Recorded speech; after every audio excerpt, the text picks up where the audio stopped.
All right, good Monday evening, everyone. This is Mr. Johnson again, ready to tackle Chapter 3 from our current narrative read aloud, Harbor Me by Jacqueline Woodson. This book right here. If you're interested in getting caught up, then please check out the past chapters on my channel or just click the link on McGregor's site and you can go back and look at the other earlier chapters. This novel is one of the March Madness books from the middle grades novel bracket. If you want more information about that, then again, check out the old episodes. We will do a quick review of some teaching points from last time. Since this story is a narrative, that means that it most likely has a cast of characters, because a narrative tells a story, usually about either people or animals or something, but it tells a story about the cast of characters. Now, we've already been introduced to a number of characters in this particular story, and one of the strategies that I like to have, and I'll use when I'm reading a book such as this one that has quite a few characters, is that I like to kind of keep track of it in a notebook. And so what I've done is I've already written down some of the characters that we've been introduced to in what's called a tree map. Let me see if I can get my camera over there so you can see that a little bit better. All right, so a tree map, and we go through here, we can kind of see what the characters that we've been introduced to so far. Notice I put the title of the book, Harbor Me, underneath your characters. So a tree map kind of looks like this. You can list your parts and then information about each one underneath. So if we take a look here, the first character that we were introduced to is Haley. She's the main character and she's the narrator of our story. Main characters can also be referred to as the protagonist in your story.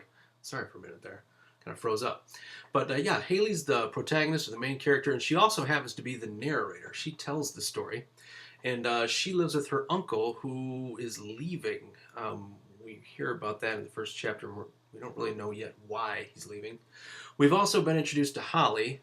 Holly is Haley's best friend since kindergarten. We've been introduced to Miss Laverne.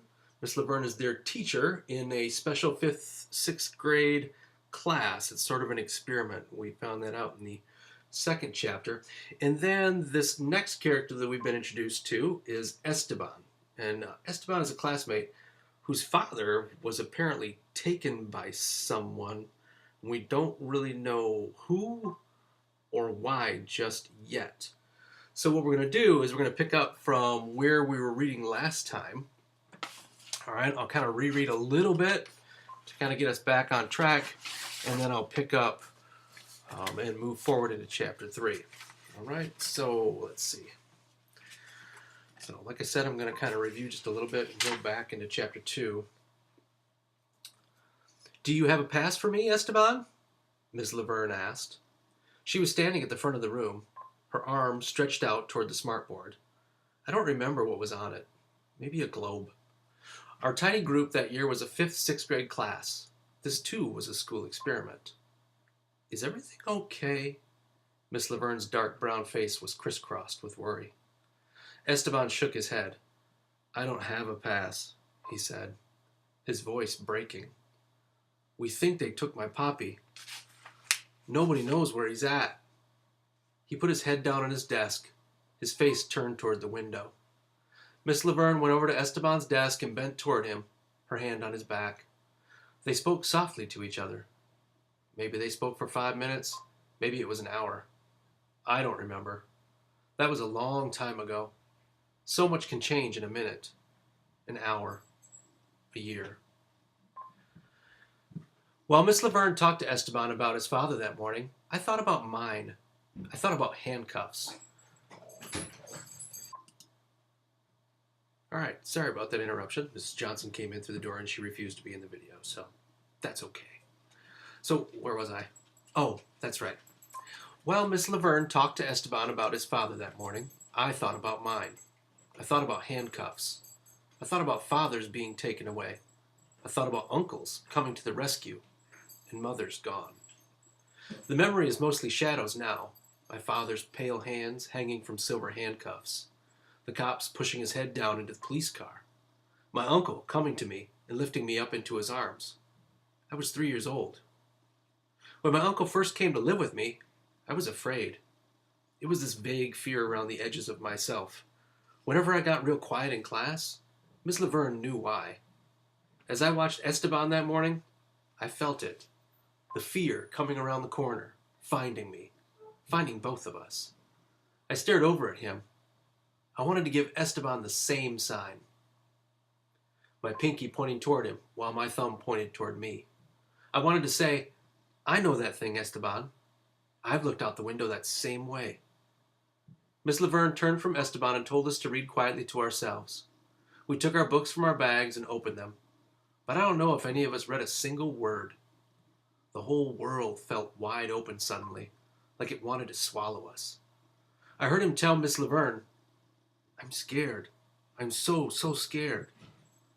When the lunch bell rang, Esteban stayed behind. I wanted to touch his shoulder as I walked out and say, it won't always feel like this. It won't always feel this bad. But I didn't. I let the words hang in my throat until Holly grabbed my hand and pulled me down the hall with her. Behind us, I heard Amari say, E, what's going on? Talk to me, bro. All right. So after reading this chapter, we can kind of make an inference about what happened to Haley's father.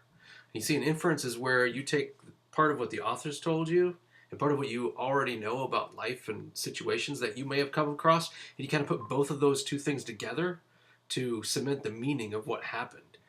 So if we go back, we can read this part right here where it said, while Miss Laverne talked to Esteban about his father that morning, I thought about mine. So Haley's thinking about her dad.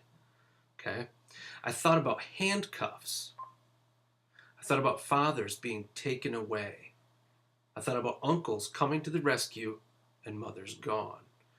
So perhaps the reason that Haley's uncle had been living with her was because her father might have been arrested for something, because that's sort of the background knowledge that I can bring to this about handcuffs and a father being taken away.